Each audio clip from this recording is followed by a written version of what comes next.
On the countertops, there was a lot of broken glass. I could feel it cutting my arms when I was trying to get up.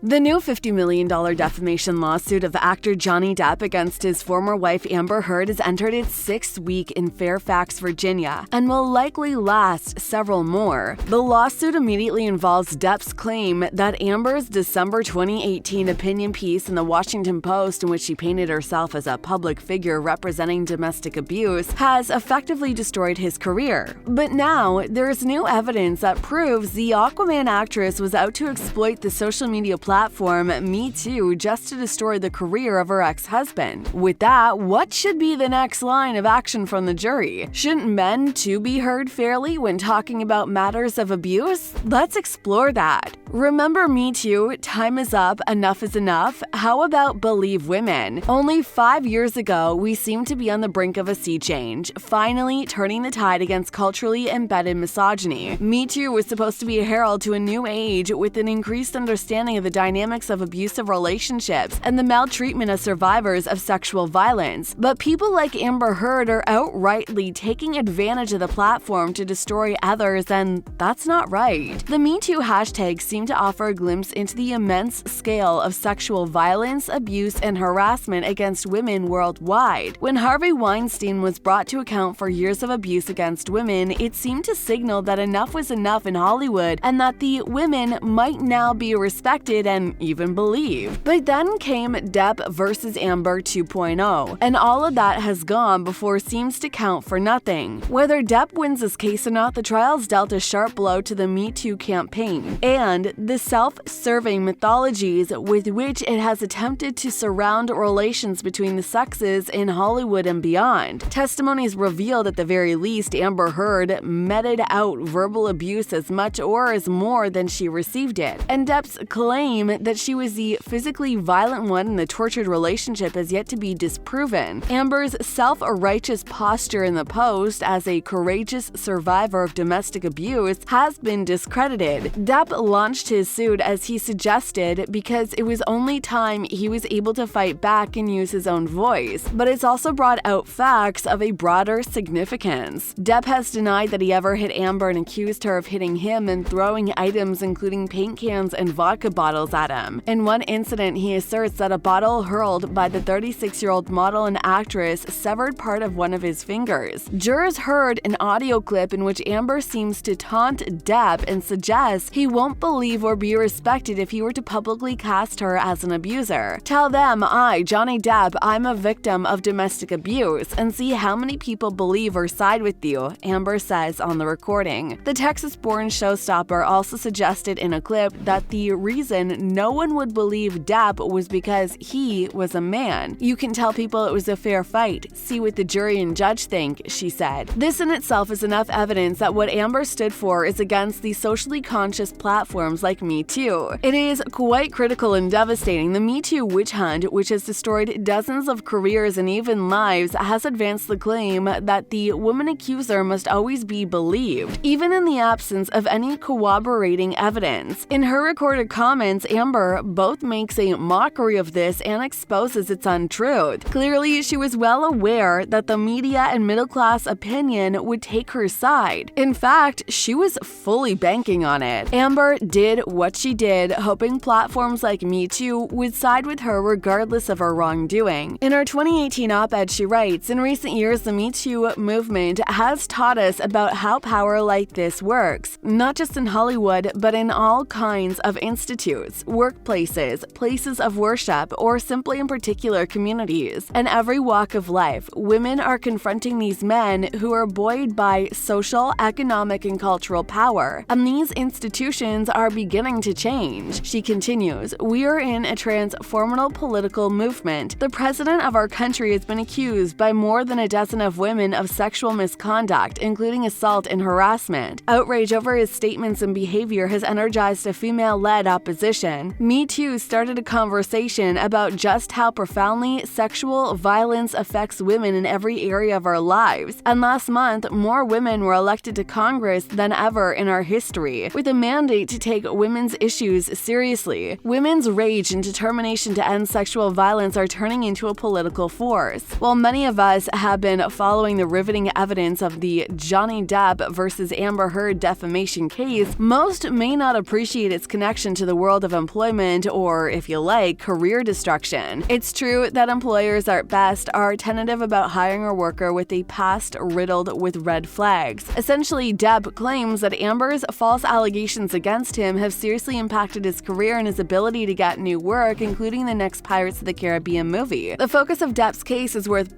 boring. We now live in a world where many social media users are very comfortable with making public allegations against people and organizations. Cancel culture, in many ways, is our culture, and that culture can be financially ruinous to its victims like Johnny Depp. And it's even worse if the evidence is fabricated. Allegations of sexual misconduct that were levied during the MeToo movement were in many cases very public. These allegations oust powerful people from powerful positions. While some of the accused admitted that their conduct may have crossed the line and apologized, others flatly denied any wrongdoing whatsoever. The responses also didn't really matter because the allegations were out there on public record, forever linked to the accused. Depp's case illustrates the other side of the MeToo movement. It demonstrates the long, winding journey of the other victims of MeToo, the self-proclaimed falsely accused, and the impact false allegations can have on the career of those caught in the web of the movement. While the case is still ongoing and Depp has yet to establish he is entitled in any form of damages, the implications of his defamation case are much broader than the MeToo movement. Many employees have taken to social media to call out supervisors and employers in the wake of Black Lives Matter and other political movements. While one may believe they can post remarks online about their employer without impunity, Depp's case shows us that there are indeed serious consequences for making allegations online. Throughout her Washington Post article, not once does Amber mention the name of Johnny Depp, but it's clear and would amount to one Google search to find the target of her opinion piece. In her short essay, the actress jumps between multiple contrasting thoughts and relations. She connects her struggle directly to the MeToo movement and claims that she is a similar victim to the abuse of just another rich, powerful, and evil man. She asserts that American society is built around the support and propagation of protecting influential men, with the words, "The MeToo movement has taught us about how power like this works, not just in Hollywood, but in all kinds of institutions." With these specific words, Amber aims directly at her experiences with Depp, combining them with the historical and generational struggle that women have endured in their pursuit of justice and equality. Essentially, her article becomes a loaded societal issue as it transforms from her opinion into a symbol of this cultural inequality and oppression. With these words specifically and with intention, Amber chooses to use the pronoun we when speaking on not just political movements supporting the fight for women, but also for civil and societal liberties that will further ensure the protection of all women and their rights. From her connection to the MeToo movement to including herself in political and societal fights for women's rights and equalities, the paranoia star leaves no room for any other side of her own experiences with Depp to exist. This piece, published by the Washington Post, may be designated an opinion, but rather how it is written, the subjects it contains, and relates to ensuring that it is taken as fact by the court of public opinion. We have to give it to Amber for exceptionally blackmailing society through the MeToo movement. And yes, she succeeded in destroying Depp's hard-earned career and reputation. The trial has become an utter mess and disaster for both Amber and Depp as their actions have been completely reprehensible. The way they treat each other when they were together has been shocking and saddening to learn about, with private details now emerging. Johnny Depp asserts that he never physically abused Amber and never once resorted to violence when they were a couple. Amber is now doubling down on her claims and has revealed a new level of abuse that Depp inflicted upon her pertaining to sexual assault. Though in many clips and through the interview witnesses, Amber has been labeled the aggressor and has even been on tape and admitting to physically striking and beating Depp. In one audio recording, she is audibly heard saying, "You got hit, but I did not punch you. I did not effing deck you. I was effing hitting you." The complexity of the abuse in the relationship is intertwined between both parties, but it would appear as if Amber in 2018 painted herself as the victim, and now she shares partially in the abuse and toxicity of the relationship. For this reason, it's understandable to see why much of the public is outraged with her and her claims, while evidence revealed in court illustrates the reality reality of the true nature of the relationship between the two stars. While the damage of Depp's reputation may never recover, this ultimately can serve as a lesson to how people might approach and consider the weight of someone's words in the future. Do you think the jury should consider Amber's use of a worldwide platform to manipulate the case in her favor? I think we should let them decide. In our upcoming videos, we'll be bringing you more on the happenings on this high-profile hearing, so be sure to subscribe so you don't miss any of them.